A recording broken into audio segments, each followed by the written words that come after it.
हॉटेलसारखे tasty noodles पाहिजे असतील तेही घरच्या घरी आणि हेल्दी, तर ही रेसिपी नक्की ट्राय करा। रेसिपी तर सांगतेच, त्या अगोदर आज मी एक कुर्ता वेअर केला होता कारण मला शूट करायचं होतं नूडल्स रेसिपीचंच। सो मी विचार केला की त्याचबरोबर तुमच्यासाठी सुद्धा एक इझी रेसिपी घेऊन येते। सो शूटसाठी मी हा कुर्ता वेअर केलेला आहे, जो मी मिशोवरून परचेस केलेला आहे। 200च्या रेंजमध्ये आहे। याची क्वालिटी अप्रतिम आहे। तुम्हाला परचेस करायचं असेल तर याची जी लिंक आहे ती डिस्क्रिप्शन बॉक्समध्ये देत आहे, नक्की चेकआउट करा। ऑफर लागू आहे, लवकर परचेस करा। क्वालिटी मात्र खूप छान आहे। कॉटनचा कुर्ता आहे, उन्हाळ्यामध्ये घालण्यासाठी अप्रतिम आहे।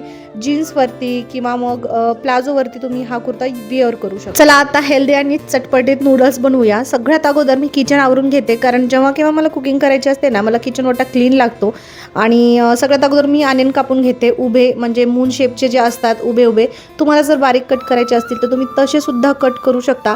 त्यानंतर मी इथे एक टोमॅटो घेतलेला आहे, त्याला सुद्धा मी लांब शेपमध्ये कट केलेला आहे, लांब आकारमध्ये। त्यानंतर मला कॅरेट सुद्धा घेतलेलं आहे। माझ्याकडे कॅरेट नव्हतं, सो मी फक्त एक अर्धा कॅरेट घेतलेला आहे, त्याची सुद्धा साईज मी लांब शेपमध्ये कट केलेला आहे। एका शेपच्या असतील ना तर खायलाही छान वाटतं आणि दिसण्यासाठी सुद्धा। याच्यामध्ये तुम्ही ग्रीन पीस ॲड करू शकता, ब्रोकोली ॲड करू शकता। तुमच्याकडे जे कुठले व्हेजिटेबल्स आहेत ते सगळे व्हेजिटेबल तुम्ही याच्यामध्ये सोते करून ॲड करू शकता। तर एका पॅनमध्ये मी तेल घेतलेलं आहे, तुम्ही ऑलिव्ह ऑइल घेऊ शकता, जे कुठलं तेल वापरतात ते घेऊ शकता। आणि एक इंडियन टेस्ट म्हणून मी त्याच्यामध्ये लसण ॲड केलेलं आहे।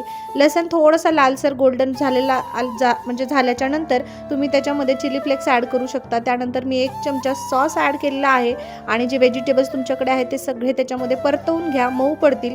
आणि एकीकडे मी थोडंसं सॉल्ट, त्यानंतर पेपर ॲड केलेला आहे।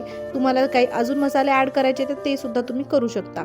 आणि मॅगी मसाला किंवा मग त्याच्यामध्ये जे काही पावडर असते ते सुद्धा तुम्ही याच फोडणीमध्ये ॲड करू शकता। आणि हे सगळं झाल्याच्या नंतर थोडेसे 2 मिनटं हे जे व्हेजिटेबल्स आहेत ते वाफवून घेऊ शकता।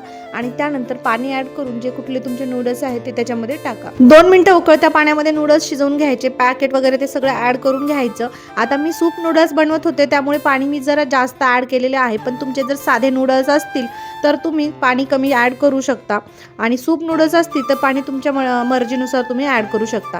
याची जी चव आहे ती अप्रतिम लागते। त्यानंतर जर लहान मुलं खात असतील तर त्यात व्हेजिटेबल सुद्धा ॲड झालेले असतात। सो ही हेल्दी आणि टेस्टी रेसिपी आहे, नक्की ट्राय करा। याच्याशी रिलेटेड काही क्वेरीज असतील तर कमेंट बॉक्समध्ये कमेंट करा, मी तुम्हाला सांगतेच। हे कुठले नूडल्स आहेत माहिती करून घ्यायचं असेल तरी कमेंट करा, मी तुम्हाला नक्की रिप्लाय देईन। ज्या दिवशी मी ही रेसिपी शेअर केली होती त्या दिवशी मदर्स डे होता आणि पूर्ण दिवस माझा शूटमध्ये गेला होता। मला स्वतःसाठी काय तर इवासाठी काही करता आलं नाही, पण रात्रीच्या वेळेला जेव्हा आमच्याकडे थोडासा वेळ होता तेव्हा इवाने माझ्यासाठी छान असं कार्ड बनवलं होतं। तिचं आणि माझं ड्रॉइंग केलं होतं आणि हॅपी मदर्स डे मम्मा असं टाकलं होतं। पुढचं आणि बॅकचं हे दोन्ही ड्रॉइंग बनवले होते आणि हे मी नेहमीच माझ्यासोबत जपून ठेवणार आहे। आणि मला खूप छान वाटलं, तिला कोणी सांगितलं नव्हतं, तिने मनानेच ते सगळं बनवलं होतं।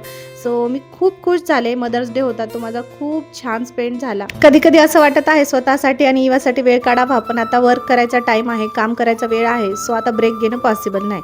चला भेटू उद्याच्या ब्लॉगमध्ये। Thank you for watching, bye.